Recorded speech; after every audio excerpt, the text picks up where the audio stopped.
நம்ம வீட்டு செடி ரோஸ் பூ, நாட்டு ரோஸு பாருங்கள், ஒரே கொத்தில் 3 பூ பூத்துருக்கு. அது இல்லாத மொட்டு பூ இருக்குது. இதை பார்த்திங்கன்னா நம்ம வந்து தரையில் தான் வச்சுருக்கோம். தரையில் வச்சுருக்கும்போது இது ஒரு செடி. நம்ம வீட்டில் வர நாட்டு ரோஸுங்கிறது வந்து பன்னீர் ரோஸு 2-3 இடத்துல வச்சுருக்கேன். ஏன்னு கேட்டிங்கன்னா அது சேகரித்து நம்ம பிரியாணிக்கு போடலாம். பட்டை, லவங்கம் இதெல்லாம் வந்து பிரியாணிக்கு நம்ம சேர்த்தும் போது இந்த ரோஸ் பூவும் கொஞ்சம் சேர்த்துக்கிட்டால் டேஸ்ட் சூப்பராக இருக்கும். அது மட்டும் இல்லை, இதை பறித்து வந்து நம்ம என்னெல்லாம் செய்யலாம், ரோஸ் மில்க்கு அடித்து குடிச்சிக்கலாம் ஃப்ரெஷ்ஷாக. அதுக்கு யூஸ் பண்ணலாம். இது ரொம்ப நல்லது. இந்த இடத்துல ஒரு ரோஸ் செடி இருக்குது பார்த்திங்களா. இப்போ நமக்கு இங்கே வந்து மண்ணில் இருக்குது. இதில் 3 பூத்து இருக்குது. இன்னும் வந்து தொட்டியில் இருக்கிற பூவை பார்க்கலாம் வாங்க.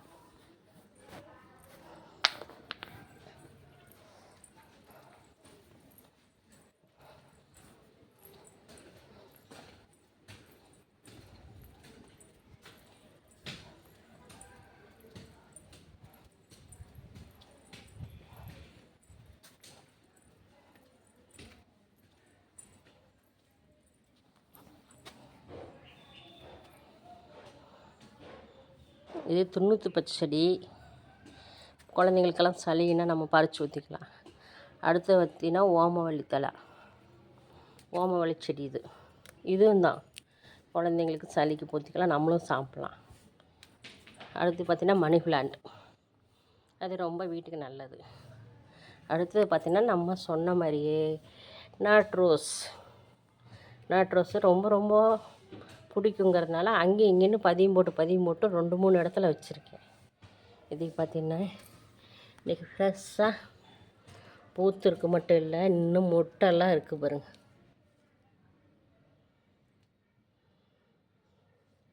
இருக்குது. அப்படியே நம்ம எடுத்துட்டோன்னா அடுத்தது மஞ்சள் கலர் சாமிக்கு வைக்கிற பூ தான். ஆனால் இது என்ன பூன்னு எனக்கு தெரியல. ஆனால் இருந்தாலும் வந்து இது இன்றைக்கி நிறைய பூத்துருக்கு. 2-3 பூ பூத்துருக்கு.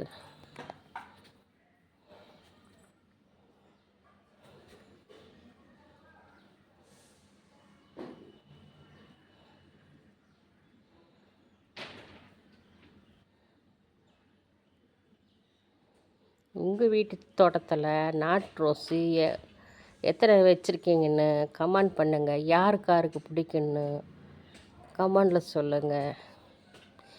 எனக்கு ரொம்ப ரொம்ப பிடிச்சிருக்கு. நீங்களும் கூட நாட்டு ரோஸ் பதியம் பண்ணி ஃப்ரெஷ்ஷான மில்க் ரோஸ் ரெடி பண்ணிக்கலாம். இதை நான் வந்து இந்த செடியை பூவை பறித்து அதை தான் மில்க் ரோஸ் தான் ரெடி பண்ணலான்னு இருக்கேன் இன்றைக்கி.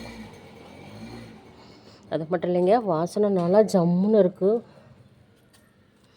அப்பா, வாசனை சூப்பர் நல்லா இருக்குது வாசனை.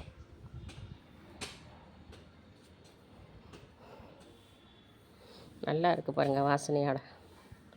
சரிங்க, ஓகே, பாய். எத்தனை பேர்த்துக்கு இந்த நாட்டு ரோஸ் பன்னீர் ரோஸ் பிடிக்குன்னு எனக்கு கொஞ்சம் கமெண்ட் பண்ணுங்கள். முடிஞ்சால் நீங்களே தொட்டியில் வச்சு கூட சின்ன இடத்துலையே வளர்த்துங்க. இது ரொம்ப ரொம்ப நல்லது, உடம்புக்கும் நல்லது, சமையலுக்கு யூஸ் பண்ணிக்கலாம், ஜூஸாகவும் குடிக்கலாம், எல்லாத்துக்கும் யூஸ் பண்ணலாம். ஓகே, பாய்.